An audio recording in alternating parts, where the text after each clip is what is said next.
Here are 3 tips to help you get better at game dev, and you can start them today. So the first one I want to talk about is setting goals, setting long-term and short-term goals. And I know this might seem obvious, but for most people who are starting game dev or working through their journey, they don't set actual real goals. They don't really understand what they want to do. Saying you want to learn how to make games or learn game dev, those aren't real goals. Those are not goals that you can actually set a deadline, set a goal, set a finish line, and know your progress or actually plan a trip or a journey to that set goal. Setting specific goals is important because it's how you can determine what skills you are lacking, what skills you have, where you are on your journey, and where you need to go forward. So some examples of, say, long-term goals that most people do, like I said before, are I want to learn game dev, or I want to learn how to make games, or I want to make an RPG. Not being specific on what your goal is one of the biggest reasons why people quit game dev, why they churn, why they give up, because they set too broad, too general of a goal, and they don't have any way or any understanding on how to get there. And I understand when you're first starting out, game dev is super complex and there's so much information out there to take in, to try to understand, to wrap your brain around. And it's okay to say, I'm going to try this for a week, or I'm going to try this for a month, or I'm going to try this for 6 months.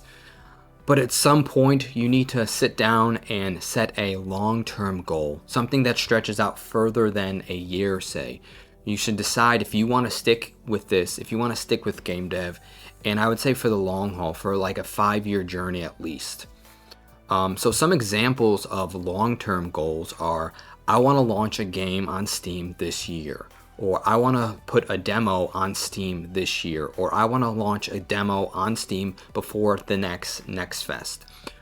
Now, your goals don't have to be about publishing or anything like that. Those are just examples of how they are a little bit more specific than I just want to make a game. Now, setting long-term goals helps you define short-term goals then. You can transition into that, into what you need to do the next day, the next week, the next month, the next 3 months, and so on. It helps you define what skills you have, what skills you're lacking, and what path you want to take. Because there's not just one singular path for game dev. There's multiple paths, whether you want to stay solo indie, an indie team, or go into an actual AAA studio. Some examples of short-term goals aren't just, I want to make a game this week. Okay, well, what kind of game could you possibly make in a week? That's going to determine on what type of skills you have, how good you are at game dev, and how large of a game you can actually make. So for example, some short-term goals could be, this week I want to start posting content for my game, or this next month I want to get my Steam page up and running, at least the first version of it. Or a 3-month goal could be, I want to get a first prototype up on itch.io and get some playtesting done. These are more specific goals that will help you determine what path you should take. So on that note, I want to talk about the state of the channel right now. I started this channel with wanting to build a game, my first game. I started watching other channels, taking advice from them, buying their courses, and kind of mimicking or using them as a template of what I should do. And part of that was devlogs. And devlogs were great, but they took so much time and it was really burning me out. And a few months ago, probably over a year ago now, maybe getting close to 2, I stopped working on that because it just wasn't fun. It wasn't going the direction I wanted it to go. And so I canceled it. And maybe one day I will go back to it. So after that, I started giving advice that I stand behind still today, based on me being a software engineer. And I'm glad a lot of you get useful information out of what I say, because I truly mean it and I truly stand behind what I say. But for some of you, me not having a Steam game is not good enough. I hear backlash because I do run a game dev community, not a course, a community. And so I want to take a step back. I want to go back to the roots of why I wanted to do game dev. Over the last year or so, I have built out projects. I just haven't published anything or even shared any of what I worked on. I'm still going to give advice. I'm still going to give you tips and things I think are good for game dev based on me being a software engineer and my game dev journey, things I've learned things I've failed from, my successes, but I'm also going to get back to making games. And this year I'm setting a goal for myself. I want to make a Steam game. I want to launch my first Steam game. I'll talk more about this game in a future video coming soon, but the bottom line is I'm going to start working on games more, and I'm not going to put as much content out, but I really want to focus on game dev. So that leads me to point number 2, prioritizing tasks. Prioritizing what you need to get done. This doesn't have to be something fancy like a Trello board or Jira or anything like that. It can be a simple note document in your phone. I like to use a physical notebook. I carry around this with me all the time, at work, at home, and it's so I can jot down things, ideas as they come to me, and I don't have to take out my phone and open up or find the latest document. I can just go to the next page and write stuff down. And what this is good for, what prioritizing tasks is good for, is keeping track of what you have done, what you need to get done, and what is most important. Now, this is coming from a perspective of I work full time, I have 4 kids, I try to spend as much time with them as I can after work, and then I do my game dev once they're in bed. So there's a long period throughout the day where I can forget things that I need to get done, so I need to write it down.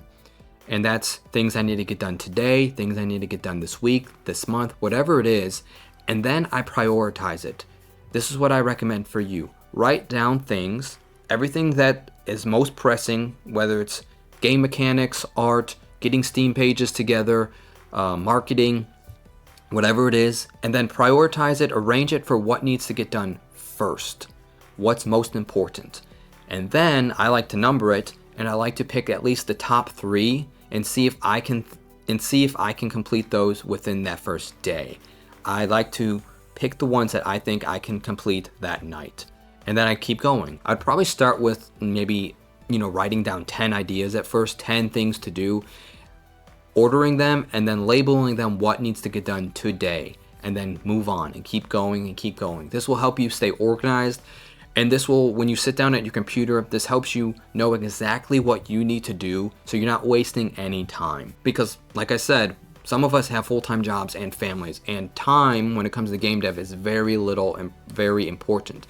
So we need to maximize how much time we have. And the third thing I want to talk about is posting content. Now, like I said, I started this channel with devlogs, which I don't think I would actually recommend anyone actually start a YouTube channel the same time they start game dev. It was too much for me to handle. It was a lot of work, and it was hard balancing what I needed to work on each night. I've gotten better at it over time. But when I say posting content or marketing, I mean, it's never too early to start posting clips for what you're making, what you're working on, because you want to start gathering people's information. You want to start to get them to start wish listing you or to follow you. And that doesn't mean you have to build a full out or start a full out YouTube channel.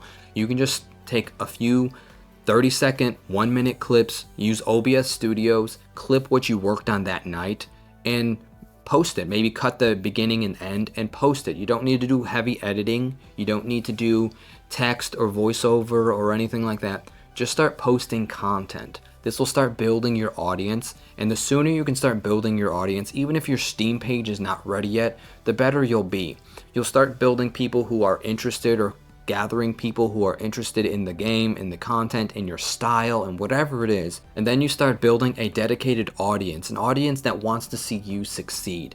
Now, you don't have to be afraid to this. You don't have to be in these clips. They can just be as simple as download OBS Studio. That's what I use. It's super simple to use. When you're done working on whatever you're working on that night, just clip it. Take a few 30-second clip and put it on X, put it on Instagram, put it on TikTok, put it on YouTube, whatever you want.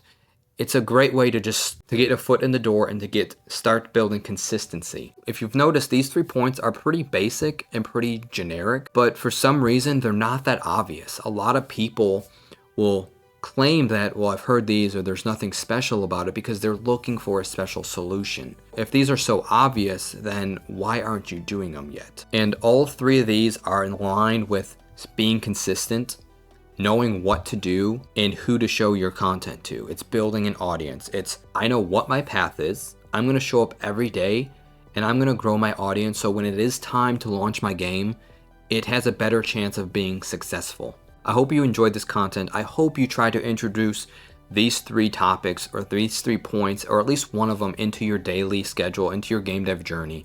And if you want to go deeper into pretty good information, I think it was a great conversation with a game dev legend, you should check out this video here where I get the chance to talk to the legend John Romero and pick his brain a little bit on not what his history with Doom is, but what he actually believes in game dev and how you can become the best game dev possible. So thanks for watching, and I'll see you next time.